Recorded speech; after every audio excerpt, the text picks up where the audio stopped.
কি এটার মধ্যে কি আছে? এটা স্যার তেল আছে স্যার। তেল তো আছে বুঝলাম, কি তেল? সুপার তেল স্যার। সুপার তেল। এই তেল খান, এই যে এই জিনিস খান কিনা দেখি। না স্যার। তাহলে আপনি ভালো জিনিস খান। এই যে ড্রেন, এই মাছি এখানে বসতেছে, আর এটা হলো আপনার মানুষকে খাওয়াচ্ছে। এই দুইটা স্যাম্পল আমরা একটু দেখি, উঠান।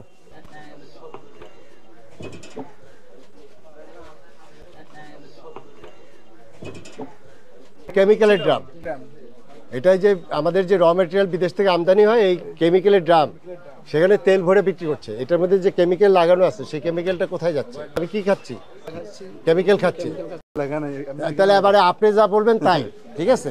দুইটা বোতল নিয়ে আসেন তো খালি। কি এটার মধ্যে কি বলে আমরা একটু দেখি, উঠান।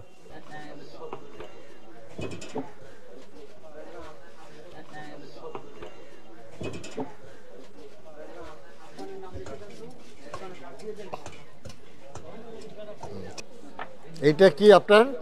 পুষ্টি তেল। পুষ্টি কি বোতলজাত? বোতলজাত।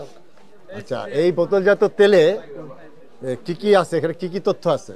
কোম্পানির নাম আছে? আচ্ছা, এটার প্রাইস কত লেখা আছে না এখানে? প্রাইস কত আপনার? এই যে 163 টাকা আমরা সরকার নির্ধারণ করে দিচ্ছে বাণিজ্য মধ্যে 163 টাকা। আচ্ছা, তারপরে এখানে কি লেখা আছে? এই ফর্টিফাইড সয়াবিন তেল, মানে এটার মধ্যে ভিটামিন এ মিশানো আছে। এটা দিয়ে আমরা বুঝতে পারি, ডেট লেখা আছে যে কত তারিখে এটা উৎপাদন হচ্ছে, কত তারিখে। ধরেন এই তেল খেয়ে যদি কেউ অসুস্থ হয়, তাহলে কি ধরা যাবে কি এইটা কোন কোম্পানির তেল, কবে উৎপাদন হচ্ছে, আমরা সেটাকে ধরতে পারি। সেই কোম্পানির বিরুদ্ধে আমরা ব্যবস্থা নিতে পারি।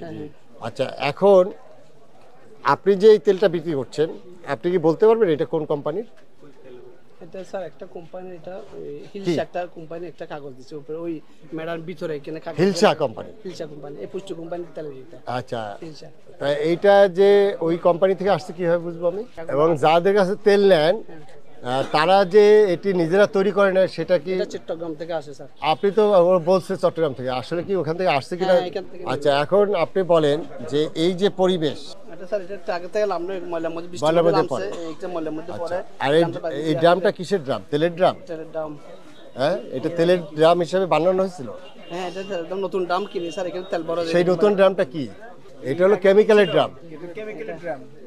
এটাই যে আমাদের যে র মেটেরিয়াল বিদেশ থেকে আমদানি হয়, এই কেমিক্যালের ড্রাম, সেখানে তেল ভরে বিক্রি করছে। এটার মধ্যে যে কেমিক্যাল লাগানো আছে, সেই কেমিক্যালটা কোথায় যাচ্ছে? এই যে বোতলে আমি মনে করেন কিনে নিয়ে গেলাম, নিয়ে গিয়ে আমি কোথায় নিয়ে যাব? বাসায় নিয়ে যাব। তাহলে আমি কি খাচ্ছি? কেমিক্যাল খাচ্ছি। এরপরে আপনার এখানে তেল কিনতে গিয়ে আমি মরিচও কিনে ফেলছি, তাই না? এটার মধ্যে মরিচ ছিল।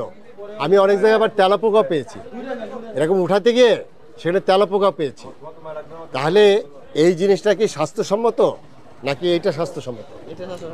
আচ্ছা, তাহলে আপনার যে জিনিসটা হলো যে এই জিনিসগুলো আপনারা বলবেন যে এটা বিক্রি বন্ধ করে দেবেন আস্তে আস্তে, ঠিক আছে?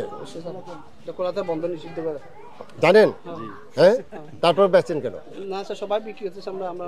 আর এটা তো আপনি বিক্রি করেন সয়াবিন বলে? না স্যার, সয়াবিন স্যার এটা স্যার। এটা কত করে বেচেন? এটা স্যার 145 টাকা স্যার। আর ওইটা? ওইটা 165 টাকা স্যার। 165 টাকা। এই যে 20 টাকার কাহিনীও করেন আপনি, এই যে 20 টাকা বেশি না? আপনি মানুষকে, যদি একটা লোক আসে যে এত কিছু বোঝে না, সয়াবিন তেলের পাম তেল আপনি সয়াবিন করে বিক্রি করবেন, আপনি কোনো চিহ্ন আছে, কিছু আছে? হ্যাঁ, খুব বেশি পার্থক্য বোঝা যায়?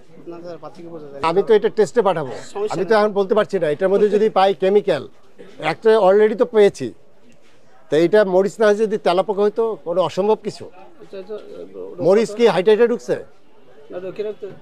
আচ্ছা, তেলাপোকা কিন্তু হেঁটে ঢুকবে। তেলাপোকা ঢোকার সম্ভাবনা আরও বেশি, কারণ সে তো জীবন্ত, সে হেঁটে ঢুকবে। তাহলে এই জিনিসগুলো আমরা যদি টেস্ট রিপোর্টে দেখি যে আপনি এটা বলছেন সুপার পাম, এটা যদি না হয়, এর মধ্যে যদি কোনো কেমিক্যাল পাওয়া যায়, এখানে ভিটামিন এ দেওয়ার কথা, এটা না পাওয়া গেলে আপনার বিরুদ্ধে জেল জরিমানা হবে। এই দুজনের বিরুদ্ধে মেনে নেবেন?